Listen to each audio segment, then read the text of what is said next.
The moment the conference room door swung open, and I saw my stepfather's eyes meet mine, time didn't just slow, it crystallized.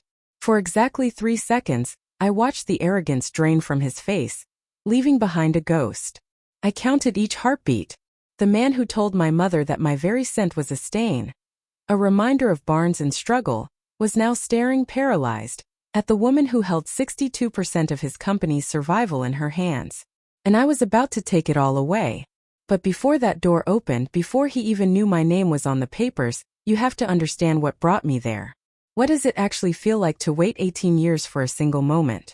I grew up on a farm that wasn't a postcard. It was real. The kind of real that leaves dirt under your nails and calluses on your palms. My mother, Jolene, was my whole world after my dad's heart gave out fixing a fence when I was 8. One minute he was whistling in the north field, the next silence. Just like that. It was us against the wind, and we made it work. We raised chickens with more personality than most people, coaxed life from stubborn soil, and learned that a meal made from nothing could still fill you up with love. We were poor in money but rich in everything that actually matters. Or so I believed. Then he arrived. I was 14 when my mother met Adrian at a farming supply convention. She went looking for a new tractor part and came home with a phone number and a dangerous glimmer of hope. Adrian was polished. A suit that probably cost more than our feed bill for a month. He said he was a consultant. A fancy word I'd later learn. For a man who built castles out of other people's air. Be honest, when you're exhausted, when you fought alone for so long. How easy is it to mistake a smooth talker for a lifeline? My mother was so tired. He promised her calm waters. What he delivered was a slow, calculated drowning. His mask slipped 3 days after the wedding. Started with critiques. The way I chewed. The weight of my step on his floors. My thrift store clothes, because yes, that's where our money went. He'd look at me like I was mud he'd accidentally brought in on his shoe. I was the mud in his eyes.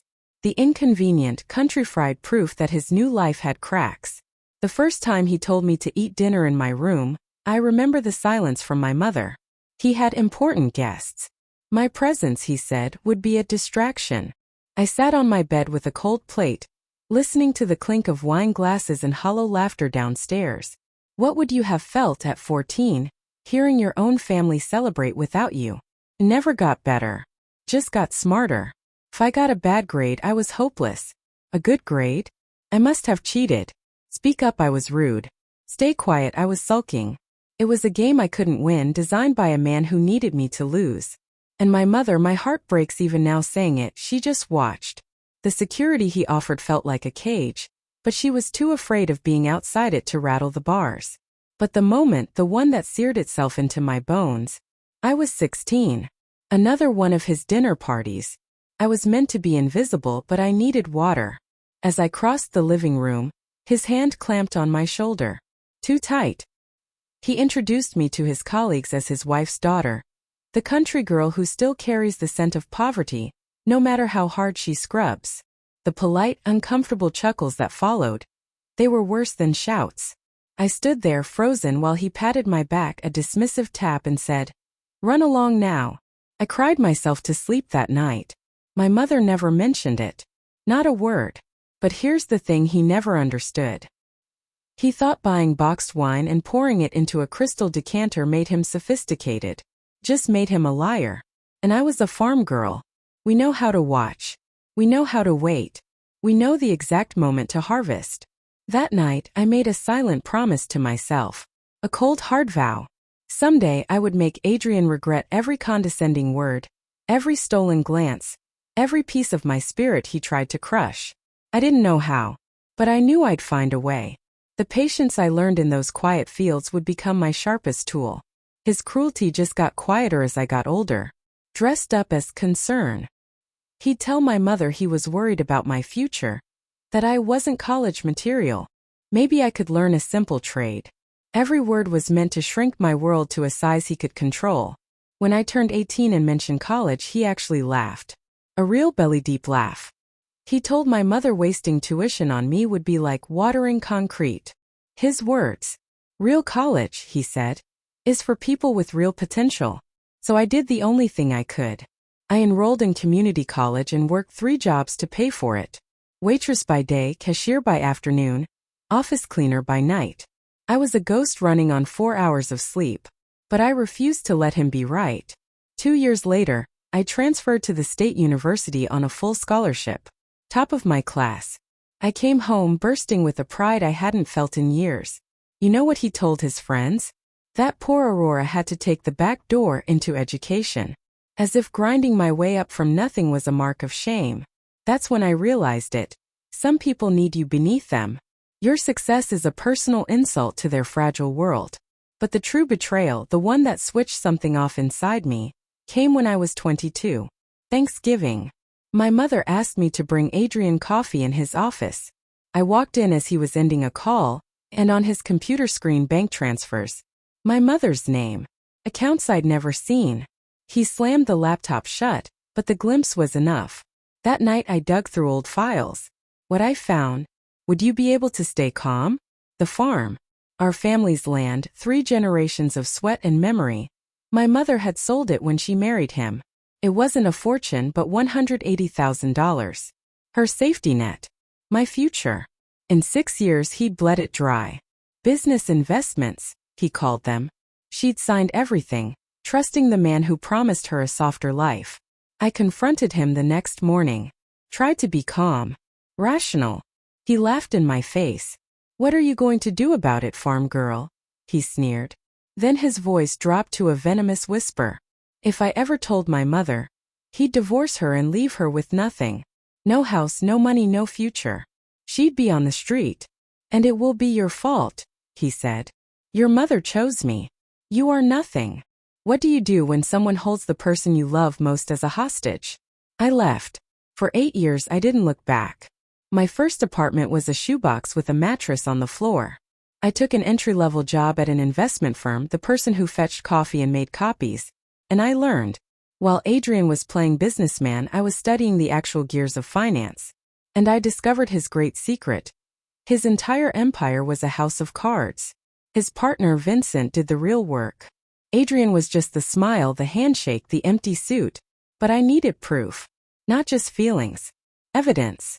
Those 8 years were a slow burn. I climbed. Not with his loud, fake confidence, but with the quiet, thorough work ethic he'd mocked. By 28 I started my own fund. Prairie Wind Capital. Named for the planes he thought were beneath him. We focused on real businesses, honest people who needed a chance. And we were good. The day the investment proposal crossed my desk, I had to read the sender's name 6 times. Allen and Associates. Seeking $2.5 million. They were drowning, and they were begging for a life preserver from a fund they didn't know I controlled. Tell me that isn't the universe handing you a key. My due diligence uncovered more than I dreamed. The business was a shell. He'd taken loans against my mother's house, which he'd manipulated into his name. He was cheating on her with a woman named Brenda, planning to leave her once he stabilized things. And my favorite detail? A $400 monthly line item for client entertainment. That was actually a fancy cheese of the month club subscription. The man was a cartoon villain. I presented the investment to my partners. I didn't mention Adrian. This had to stand on business. I argued we could save the core of the company if we removed the dead weight. They agreed. What followed was 18 months of the most satisfying preparation of my life. We invested slowly through a holding company. He never saw my name. We became his majority financial backer, controlling 62% of his funding. His ignorance was his second greatest flaw. His first was underestimating everyone. I met secretly with his partner Vincent. I laid it all out, who I was, what Adrian had done. Instead of defending him, Vincent looked relieved. He'd been trapped too. We made a deal. While I built the financial case, I reconnected with my mother. Carefully.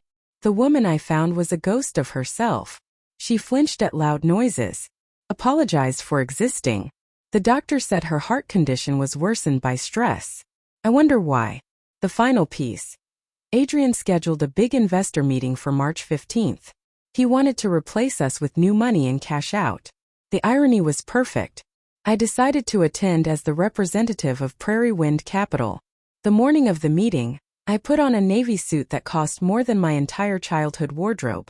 I looked in the mirror. The scared girl was gone. In her place was a woman he should have feared from the start. I arrived early at the grand hotel he'd chosen. Watched the players arrive.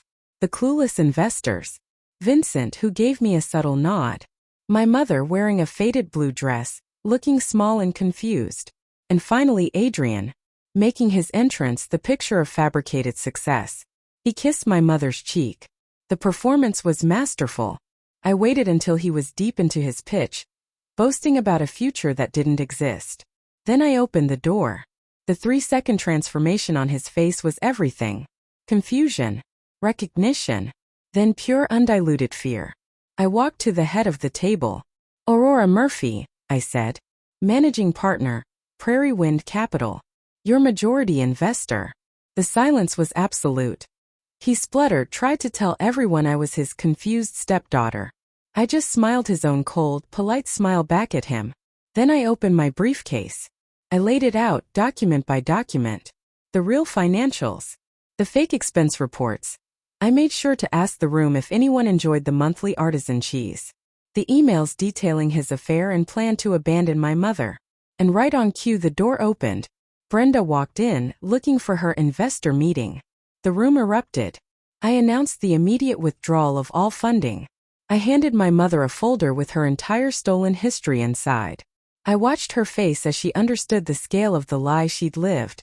Adrian started to beg. He said he loved her. With his mistress right there. I leaned in, close enough for only him to hear.